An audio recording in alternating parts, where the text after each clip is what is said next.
ad infinitum in accordance with the order expressed through one attribute or another. That is, other modes participate in a more essential way to other modes due to the relational character of being. And the mind, in the state of perceiving things sub specie eternitatis, under the guise of eternity, is the mind that acknowledges the order among the formal essences, a more essential connection between the modes and their relations of participation. But all in all, to participate means to be part of a whole exhibiting different levels of complexity and perfection. Now, given the fact that knowledge is of different forms, participation acquires different expressions. And also given the fact that knowledge involves an ethical positioning, participation itself should contain the conditions for the ethical transformation I mentioned above. So if we are considering this philosophical framework, there is no place for an absolute and ultimate engagement, since we are dealing here with an infinite substance in all its infinite and finite expressions. We are in a continuous process of overcoming our finite and narrow perspectives, a continuous epistemic displacement. Different forms of mental activity expressed as different forms of knowledge are characterized by different types of ordering, given that they are all relational, abstractly in accordance with change, and in the intellect, where essentially to be is to think.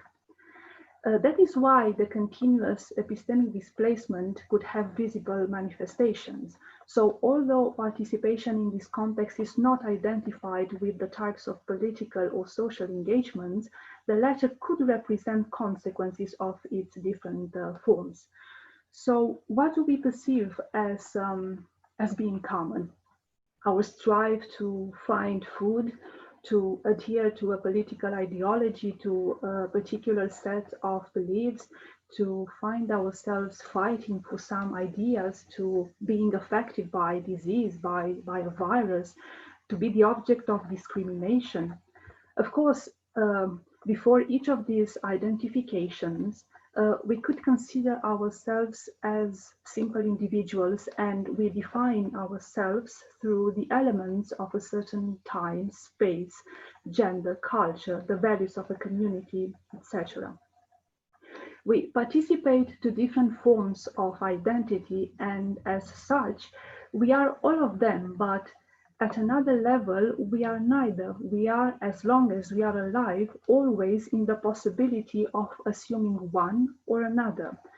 Because of that, no destruction is necessary. It's about acknowledgement, understanding, and movement. In other words, it's about displacement towards a form of participation or another, a displacement that is determined by understanding and knowledge. As such, I think we are in a unique position, one which probably characterizes our human lives.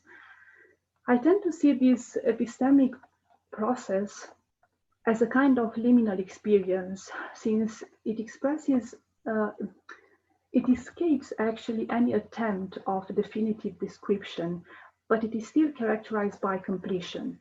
Such a liminal experience, besides involving these epistemological displacements I mentioned above, would suspend the conflicts between what we perceive as opposites, like the finite and the infinite. There is no relation between them. The limit represents a gap, a fundamental discontinuity, a sort of epistemic jump. There is a probable analogy with what Gödel describes as the first jump to the infinite, the step from the natural numbers to the grasp of their totality as the first infinite. The formation of sets by the power set operation is considered the second jump into the infinite. Both are considered idealizations which he believes define mathematics itself, while their cessation an act of arbitrariness. These liminal experiences, to come back to them, represent the turning points in the continuous act of knowledge.